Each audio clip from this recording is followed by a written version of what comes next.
Hello ladies and gentlemen, welcome back to Divide and Conquer as we are continue with the next faction overview with today the Silver Swan Dol Amroth. As usual we will take any information of the campaign map, and after that we will continue with the battle map. And for Dol Amroth, we have a starting region and starting provinces of 5 cities, which is somewhat larger than most factions, but not as large as your closest neighbor Gondor, who has way more provinces. So you are larger of size. You have 4 provinces of on the mainland, and down south you have the island of Gobeltofalas. In change with version 4.5, you now start owning Athalond, which was in version 4.5 a rebel settlement, and you had to claim it first, but since you were basically the only one around, it would always belong to you. So it was kind of a useless point to fight. So I think in that light, you are gifted with it right away. Then, continuing with starting generals and starting army. We start in Athaland, where you have 3 units of Nimrodel Mariners, because this general, Baragund, is unique with Nimrodel Mariners. So small army over there, all archers. Then we continue to Dol Amroth. We have 2 units of guardsmen and your faction leader, Prince Adrian, who also has a unique bodyguard with Talon Knights. Your best, arguably your best infantry unit in the game for Dol Amroth. In Mithlond, we have your faction heir, Lord Imrahil, who comes with a regular bodyguard, who are the Royal Swan Guard, one of the best cavalry in the game.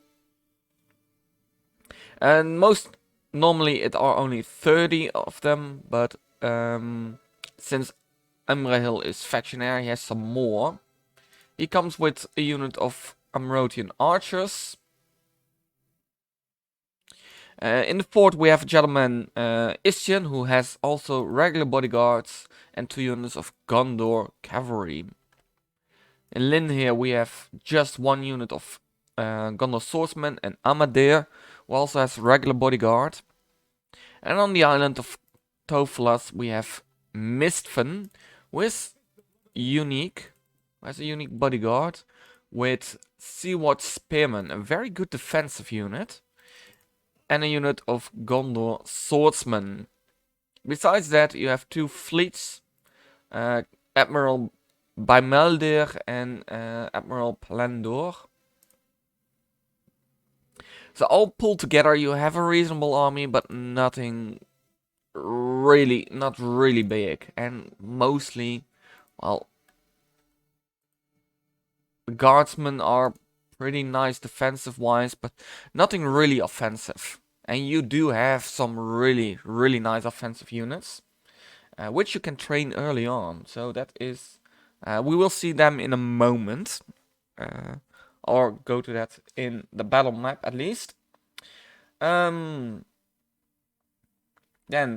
dealing with family trees. You do have a family tree, and it's not a big one, but the majority of your generals is in it. So you have Prince Adrian, who has 1 son and 4 daughters. Imrahil is your heir, with his trueborn son Elfir, and Amendir and Mithlond are married into your family. Do note Baragund in the north and Izzy and Fort are not your family members.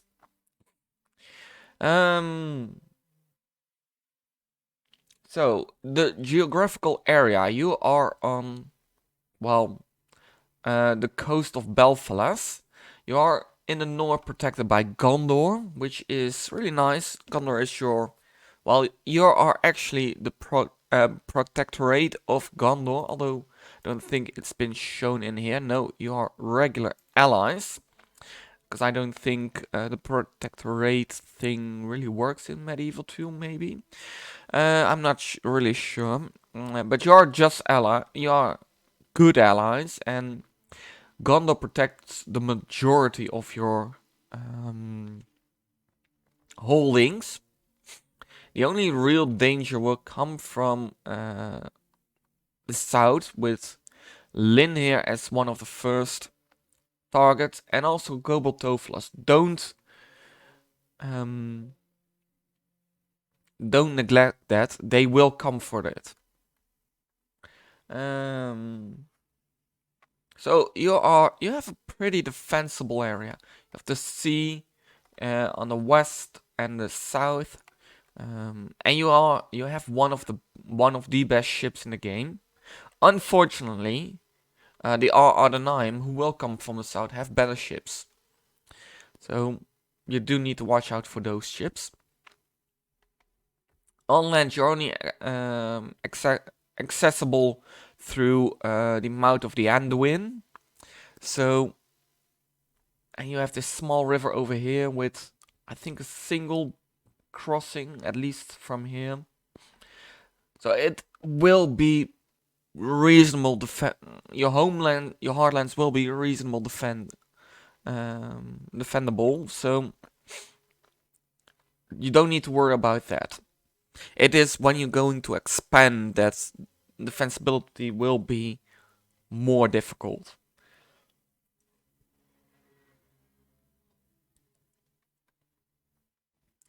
I do like to mention every video that if you want to know the region you're fighting in, you can go to the city where you will fight. Click on the green book. It gives you a small description of the area. Down south and down beneath you see which region has which vegetation. So Dornernil, I think that is this. These are the riverlands. Oh, this area. So the city of Dol Amroth is called. The province is called Dor and Ernil, and that's a mountainous area. Mithlond is the Cape of Belfalas, so that's a forest land, and well, Elf Haven must be a Thaland, and the riverlands are Lynn here. So that way you can see which area is which vegetation. It's mostly important for certain factions where certain units train faster in certain areas. So for example, if you have a faction that trains archers faster in grassland, it's nice to know which are the grasslands so you can focus archer training there. Then dealing with expansion. Well, basically there are two ways to play with Dol Amroth.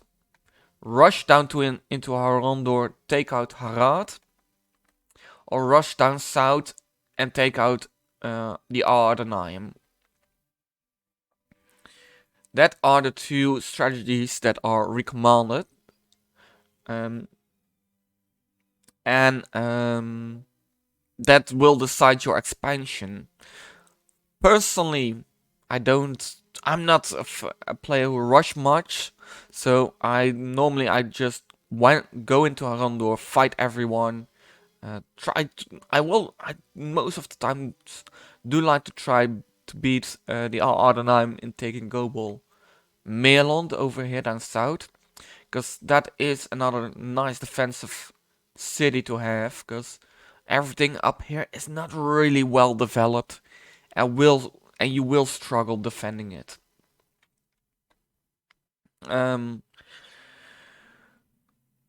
So two ways, in my opinion: rush Harad or rush Umbar. I tend to say that rushing Harad might be a little bit more difficult, because they will have a lot of land by the time you meet them, because they start with, what's it called, Final Bell, but they will expand both to the east, to the somewhat to the south, towards Ankara. So they do have not a lot of provinces, but it contains a lot of land you need to cross. Umbar, most of the Ar-Adunaim, most of the time have Umbar. The city over here, I think it's Ar-Adunaim, and over here, and I just forgot their name. But I can just toggle Fog of War, because most of the time I do so. So we see the auto expansion, Adumir and Khaldun. So they have less provinces, but they are they tend to be a more tougher enemy. As you see with Harad, they already have 1, 2, 3, 4, 5, 6, 7, 8 provinces, and it's expand from over here Amon Ethel to, I think here, Krugmahur. So it's a really long distance you need to travel to take out Harad.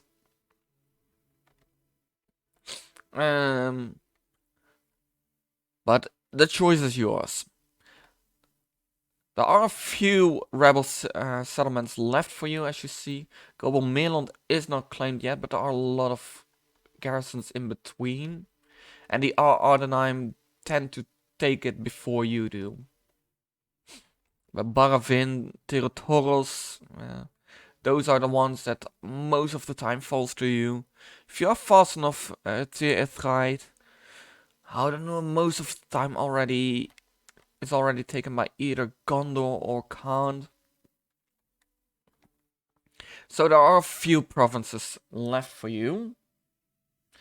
Then dealing with custom settlements. Well, there are a few dotted around here. Gobel Toflas is custom. Dol Amroth is custom and has, since I think this version, there's a really nice settlement with the harbor, which is also used for Pelagia. Although Dol Amroth has the Teret Ayar in it, it's said. I haven't played on it yet, but it's set to. I've seen pictures of it, and it is a really nice settlement. Athaland is an elven city, so it is kind of unique, but not really. Oh, that was some voice. That was some sound cracks. If you go down south, Umbar is oh no, it's not Pelagia that you share the custom battle map with. I think it's Umbar. Dol Amroth and Umbar, I think, has kind of the same battle map. And besides that, I don't think anything else, at least not you will fight for normally, because there are a few custom. There are a few custom settlements over here in the center of, well, not in the center of the Anduin over here. But most of the time, you're not fighting for them. So, a few, but not much. Then dealing with diplomacy. At the start of the game, you are allied to your, well, technically your overlords Gondor and the firm allies of Rohan. You start at war with the Ar-Adunaim, down south here, Harad, and Mordor. But do note you are not starting at war with Khan. They will come for you, that is inevitable, unless you can force them to sign a treaty. But most of the times it won't, because your ally Gondor do start at war with Khan, so it's almost impossible that you will be able to sign a treaty with them.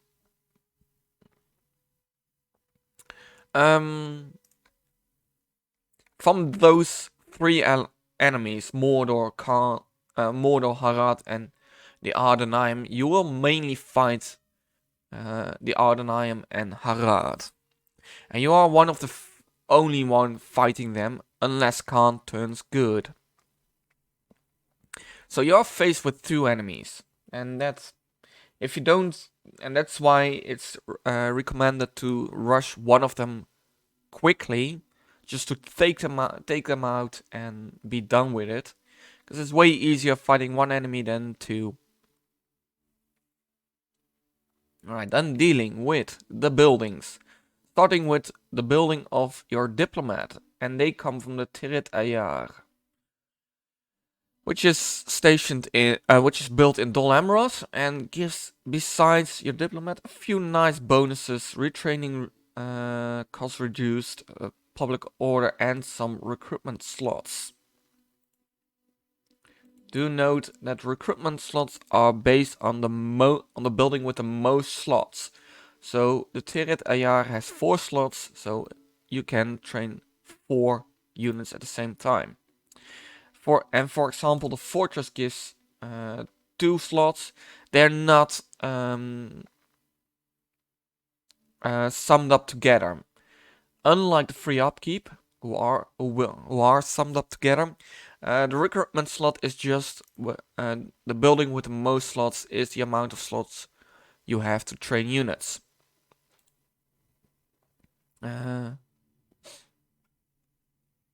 Yes. So that is where your diplomat come from. Then dealing with, I think we will start with, where is it? The smithing. Where are blacksmiths? So you have 5 tiers of smithing, which is one of the highest in the game. I think only the dwarves have a 6th tier of smithing, since they are the true masters of smithing. And maybe the elves has some bonuses in Osnithil, but besides that, you are one of the few master smiths in the world. Any unique buildings? I think you do have a few unique buildings, but none really important, because the Bridge of Tharbet is unique, and the House of Kings. But you won't build any of them, because they are both in Ar-Adunaim. And if you decide to go there, which would be quite a campaign actually, you can build them, but it does. Let's be honest, it won't happen. You have also 2 guilds: the Warriors Guild, which on the first tier gives only a melee weapon bonus, and I think also the recruitment timer of infantry is reduced, so you can train infantry faster. The second tier gives also a morale bonus worldwide, and if you are able to reach the 3rd tier, you get an morale bonus, and you can train Talon Knights. But do note, the 1st tier will be offered quite a few times in quite a few cities. The 2nd tier can only be built once for every faction, and the highest tier can only be built once in the whole world. So there's not a lot of chance you will get this one, because the AI tend to get more offensive guilds than you do. You also have the Horse Breeders Guild. In first tier only speed up replenishment. 2nd tier gives you Seaward Lancers. And the 3rd tier gives you Seaward Lancers and Knights of the Silver Swan. So that building is really worth it. But again, the highest tier only can be built once in the whole world, and you share the highest tier with at least Rohan. I also think with Khan, and I think that's it. So you have a higher chance on getting that guild the highest tier, but not always. Then dealing with ships. I already said that you are one of the best best sailors in the world, and that is why you have, well, apparently 4 tiers of fleet, 4 tiers of ports, and we will go to the shipwreck, because there, that is a really nice building. I think, yes. Do try to build this as quickly as possible, because not only it gives you the Arsul and the Alcorondas, who are 2 really good ships. It also gives you access to a Haven Guard, which is a really, really good strike infantry, and it's already available on the 1st tier. But it also gives you Nimrodel Mariners, one of your better archer units. So the shipwreck not only provides you with ships, but also with some military units, and it increases your economy due trading. So really, really try to go for those ports as Dol Amroth, because they are really worth it. There is one last feature I need to attend to, and that is the King's Lodging. In version 5, we see that a few factions have changes with the barrack system. We saw it with Dol Guldur. It's also the case for Anet White, and we see it again with Dol Amroth. The barracks has been cut to two tiers. A first tier, which gives you kind of your militia tier units, and a second tier that gives you your mainstream units. In case of Dol Amroth, those are the Seaward units. To gain your elites, you need a separate building, which is called the King's Lodgings, and will require a few things. It will require the second tier of barracks and a second tier of stables. So first tier are just the stables. Those give you your low tier cavalry, and the prince stables adds the Seaward Lancers to it. If you have built second tier and the second tier of barracks, you will have access to the King's Lodgings, who gives you your elites. The Knights of the Silver Swan and the Talon Knights. Those are units who are everywhere available. If you, for example, take Dol Amroth, I think it provides you with more, yes. It also provides you with the Tirit Ayar units. And in Athaland, I think it will also provide you with Knights of Athaland. So your elites are in a separate building, and your restricted units are still restricted. And you have quite a few worthy units who are restricted. I think with that we have dealt with everything.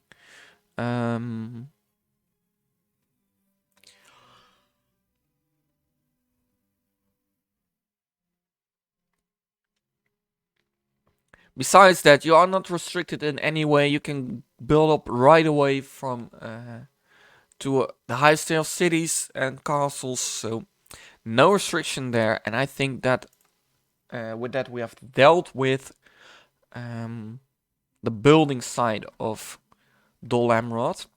Then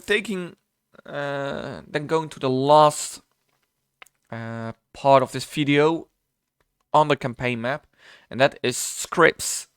And as far as I'm aware of, and I really needed to look this one up, because I was sure there was a script for Dol Amroth, but there is no script anymore. There always was the crusader script, where you would be randomly invaded in either Gorotofalos, Mitras, I think one of those two cities. It would be random, and you would not have any time to prepare because they would siege right away.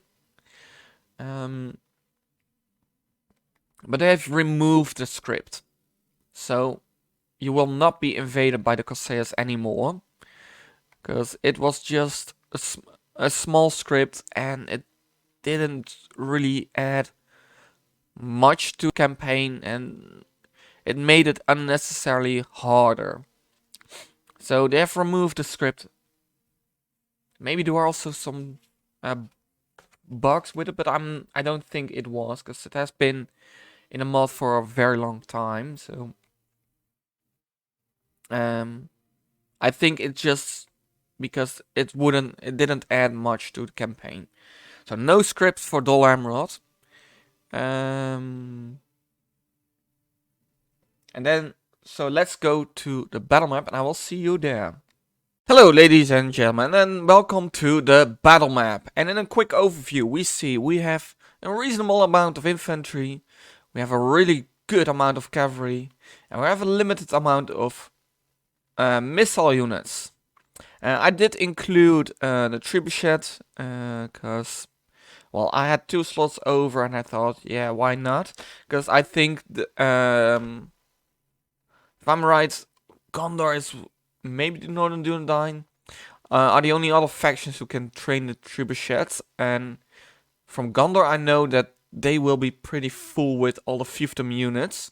So I have a slot, and I thought, why not just use it right away?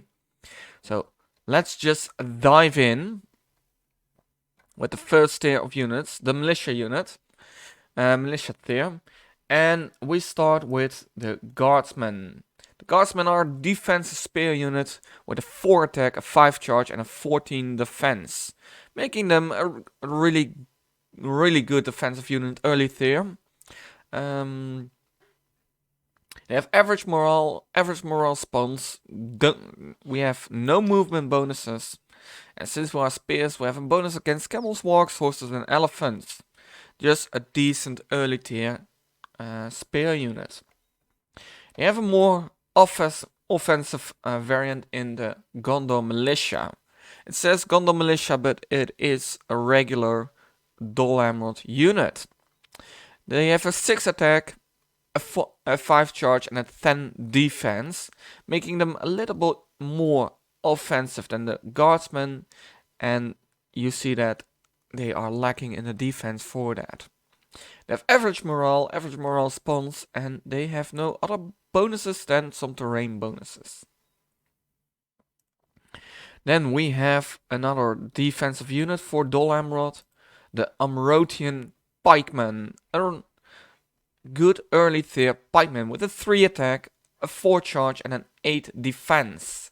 But like all pikemen, they don't have a shield though, so watch out for arrow fire. They have average morale response.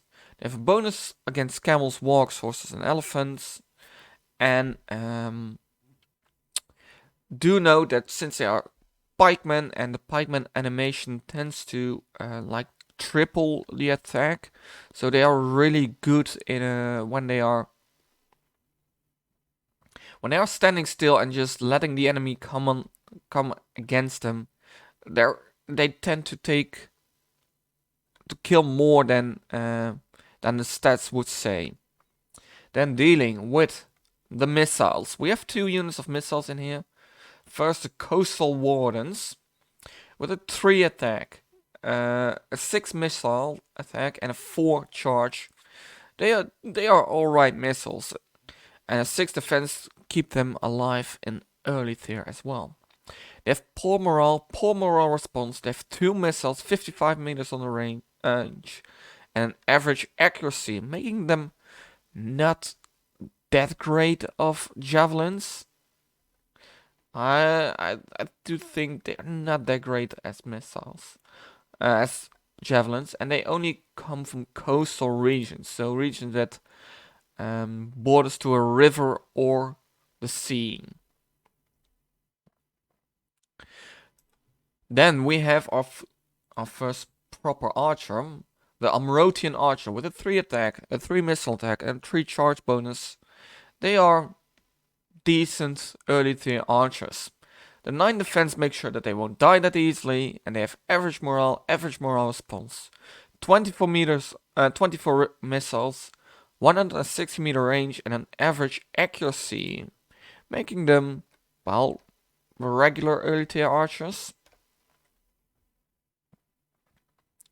Then dealing with the cavalry, we start with the Gondor Cavalry Militia. They have a 4 attack, a 6 charge, and a 10 defense, making them not that great early tier cavalry. They have average morale response. They do have a secondary attack of 3. But they are still cavalry, so they can do some damage against what's it called? Locked units. They can charge in the back and still deal a huge amount of damage because they are cavalry. But here we have a better version of the Gondor Militia Cavalry, and they are the Amrothian Squires. With a 6 attack, an 11 charge, and a 13 defense, they will do some damage against enemies. They have average morale response. They do have a secondary attack of 5, and they have a bonus against elephants, and I'm not really sure why that is, but apparently they have. So when you have the chance, always train the Amrothian Squires over the Gondor Militia Cavalry. So that is your early tier, the militia tier units. Then we go to your like mainstream units, and we start with these guys, the Haven Guard. With a 15 attack, an 8 charge, and a 23 defense, these guys can deal some damage to enemy lines. They have a very good morale, a good morale response, and also a bonus against elephants. I'm not sure how that bonus apply, but whatever. And do note, these guys come from the port line, so in the first tier of ports you already can train this unit. So that is why I said try to build those ports, because they are really worth it.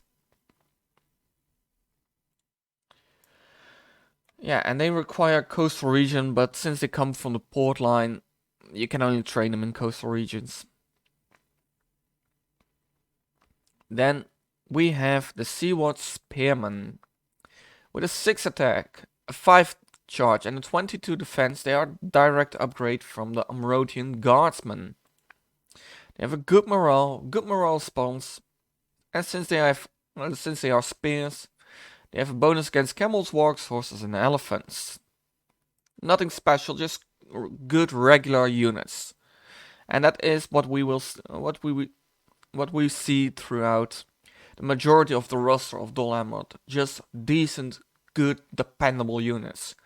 And so are the Seaward Footmen with a 9 attack, a 5 charge, and a 19 defense. They're just good all-round infantry.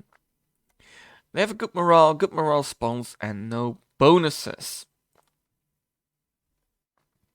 If you want to know the upkeep cost, it's like 1/3 of the recruitment cost most of the time. So normally these units would cost around 300.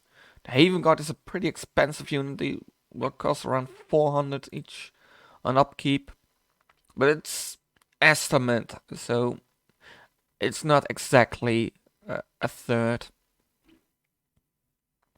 Then dealing with your second and last archer unit, the Nimrodel Mariners. They have a 7 melee attack, a 5 missile attack, a 4 charge, and a 60 defense, making them not only good, decent archers, but also dependable in melee.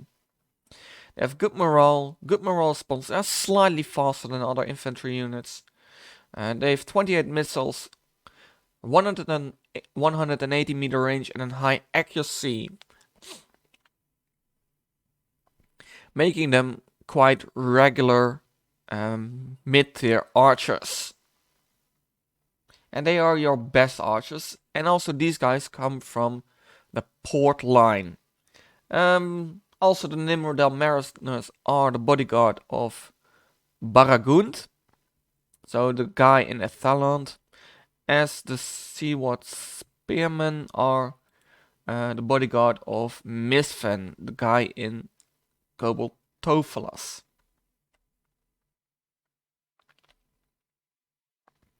Then dealing with the only cavalry unit in this tier for Dol Amroth, the Seaward Lancers. But they are one hell of a cavalry unit. With an 8 attack, a 13 charge and a 20 defense. They are, again, a direct upgrade from the Amrothian Squires. So just good, really good mainstream cavalry. They have good morale response, bonus against elephants, and a secondary attack of 7. So what units with a secondary attack, I always advise charge in, don't get them in melee, just charge in, withdraw, and charge in again. So that is your mainstream army. Mostly the Seaward units with additions of the Haven Guard and the Nimrodel Mariners. Then we go to your high tier units. And we have 2 infantry units who are both restricted, if I'm right. No, the Talonites are not restricted anymore. I think they once were, but they are not anymore. So first, the Talonites with a 12 attack, a 6 charge and a 29 defense. They are a really good late tier unit. They inspire nearby troops, they frighten nearby enemies. They have unwavering morale, which is locked. So that is really important to remember. They have a locked morale, so they will not run. And it's the bodyguard of Adrian. So he has Talonites as bodyguard. They have a bonus against elephants, and I have seen not many units, so I think almost all of your units has a bonus against elephants for some reason. But just good high tier melee unit. Then we also have the Tirit Ayar Wardens, an halberdier unit. With a 7 attack, a 5 charge and a 23 defense. They are a really good defensive unit. So while these guys hold the line, the Talonites can charge from the sides and kill them. And they have armor-piercing halberdiers. So the halberdiers are most of the time armor-piercing. And the animation is not as good as a pikeman, but they are better than normal units. So they tend to have an advantage in that. They have a very good morale, but it's not locked. They have good morale response and a bonus against camels, wargs, horses and elephants, because they are halberdiers.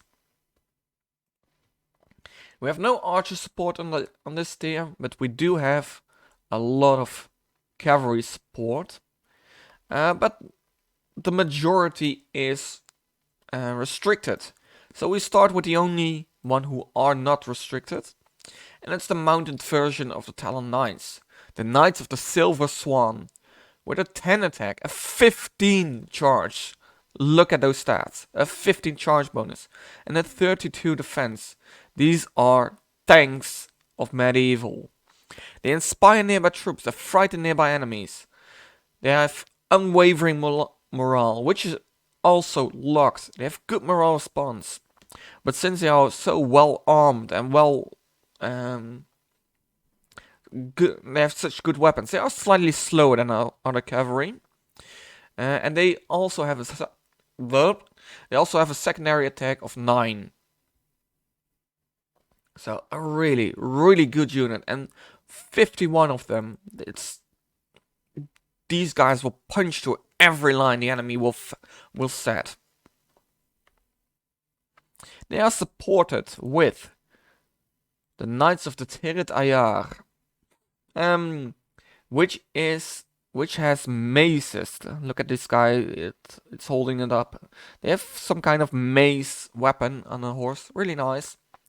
They have an 8 attack, an 11 charge, and a 13 defense. But these guys have armor-piercing weapons, and they are skilled against mounts, so they have some nice features in them which make them unique from the Knights of the Silver Swan. And they have so they also have a certain purpose to them.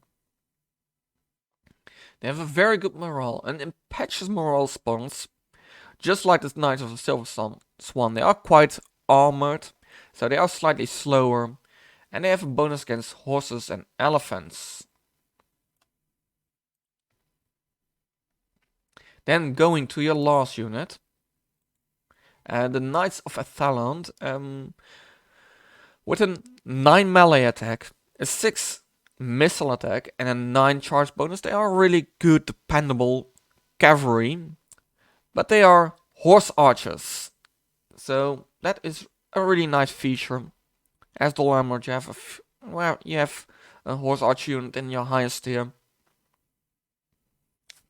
They have a 20 defense, mostly in armor. They have good morale, a very good morale response. These guys are slightly faster than other cavalry units. They have 34 missiles on the range, 34 missiles, 130 meters on the range, and a high accuracy. And if I'm right, but I'm not really sure, these are counted as elves? Maybe not. Not sure. So that might be reflected in their movement speed, and it might mean that they are slightly more accurate than human archers. But I'm not really sure about that.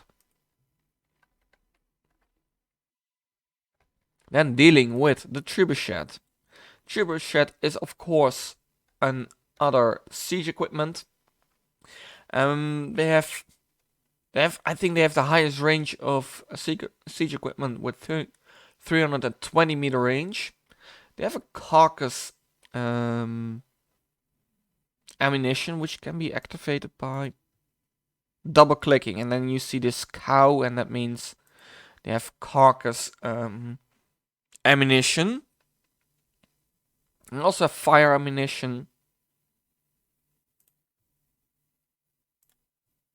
And that's the second one. Don't think it says rotten meat, but I think it's still fire ammunition. I think this is the rotting meat, and this is a regular ammunition. So their stats is not that important. Attack versus troops and attack versus building counts for the trebuchets. The total defense counts for the trebuchet crew, I think. Or we have this really nice early tier Gondorian like visuals. I really like that. So the trebuchets, it's just a nice addition, nothing important actually. Then we have your general, and your general is a pretty strong one. With a 10 attack, a 60 charge, and a 32 defense. They are, well, similar to the Knights of the Silver Swan, only less in numbers, and the stats are slightly different. The Knights have less charge, but a better defense. And the Royal Swan Guard miss the inspiring nearby troops and frighten nearby enemies straight. But they are slightly faster than other cavalry, so that is... It all balances each other out, kind of. They have already said 10 attack, 60 charge, 32 defense. Very good morale response. Do note it's not locked, so your regular bodyguards are able to run away when you want to save certain generals. You have the opportunity. They have a bonus against horses and elephants, and they have a secondary attack of 10. And normally you have 14 men in a battalion, But since Imrahil is your faction heir, he has almost twice as much, even more than twice as much. So that's why his battalion is so large. Alright, that is Dol Amroth, a faction that is, in fact, in the hands of a human, a really strong faction. One of the strongest in the game, in my opinion. And it's actually, I really like Dol Amroth, to play with Dol Amroth. I like to charge in those cavalry units, in the back line, in the back of enemy lines, while the pikemen are holding. I just love to do so. And a really fun faction, in my opinion. There are two things, in my opinion, that makes a faction fun: good scripts, or just a really nice gameplay. And Dol Amroth is one of those factions that has a really good gameplay, a really good story to tell, and it don't need the scripts to make it a fun faction. And I really like that. So that is Dol Amroth. And now for you, the viewer, I have made an army. I just make a standard army in the control panel with our next faction we gonna watch. Let's turn around. Everyone is moving. We have enemies coming in. Some cavalry units. I do see some blue. So we have another blue faction. We have quite an armored cavalry unit over there. We have some siege equipment, as always. The AI just love to put in siege equipment. More blue. I see some brown and red in between. Any IDs? More blue on the left.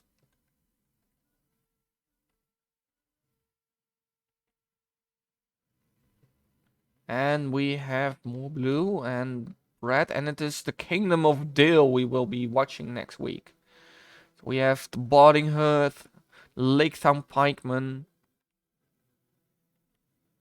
the Rivermen, or Javelins.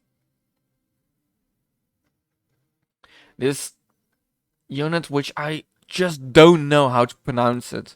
The Iwothiuda, I think, something. I have a week to try to pronounce it, so.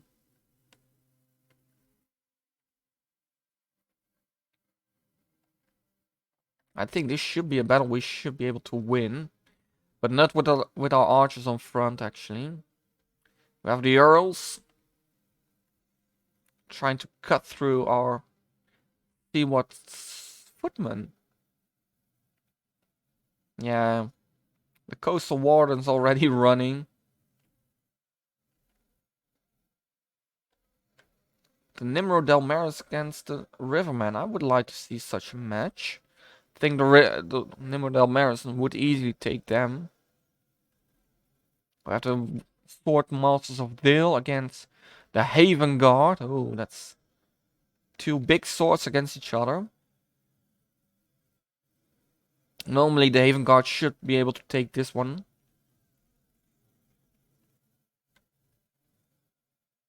I have the Guardsmen against the Earls. Normally, as spearmen, Guardsmen should be able to fight them.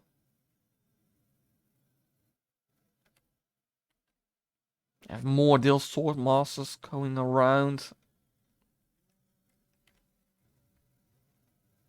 I have a lot of Earls, actually. The Talon Knights just fighting the way through. Some Minas Ithil Guardians. Thought I remove all of them, but apparently Dale has the ability to train Minas Ithil Guardians if they reach Minas Morgul for some reason. So that is Dol Amroth, and next week we have Dale. I hope you guys enjoyed it. If so, please leave a like. If you want to see more, subscribe to the channel, and I hope to see you soon in another video of Divide and Conquer. But until then, goodbye.